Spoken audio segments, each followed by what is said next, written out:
Depending where you are in Washington, or frankly some days, depending on what office you're in the White House, you will either hear the drumbeats of war or the opening salvo of yet another attempt by Donald Trump to reach out diplomatically to one of the U.S.'s longtime rivals, this time Iran. What has triggered a lot of the concern is the startling increase in violence and military activity in the region.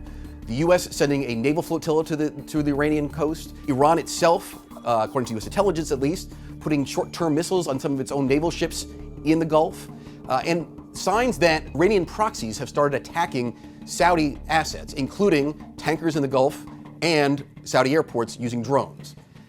Now, the question though is, what is in Donald Trump's mind? Some days he's tweeting that he's ready to officially erase Iran from the map.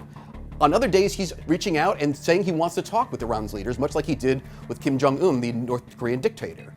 The man who's been driving policy, though, is actually John Bolton, Donald Trump's new national security advisor, who's been a lifelong enemy of the Iranian regime and been trying to back regime change in Iran basically for 20 years now, since he worked for the Bush administration.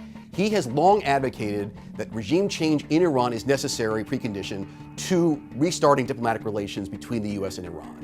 And he's been active in doing this ever since he joined the Trump administration last year. Now, thus far, Donald Trump has talked him down. Trump has publicly admonished him not to push towards war.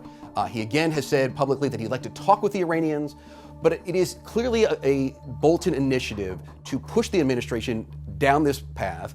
And he's been joined by Mike Pompeo, the Secretary of State, who's also an Iran hardliner. Just a few weeks ago, he canceled a meeting with Angela Merkel in Germany to fly to Iraq to warn the Iraqis that U.S. troops were under threat from Iranian movements in the region. Again, publicly admonishing the Iranians not to attack U.S. assets and threatening to retaliate if they did. The question is, once again, what is in Donald Trump's mind? And we'll be following this very closely on FD.com. Please follow our coverage there.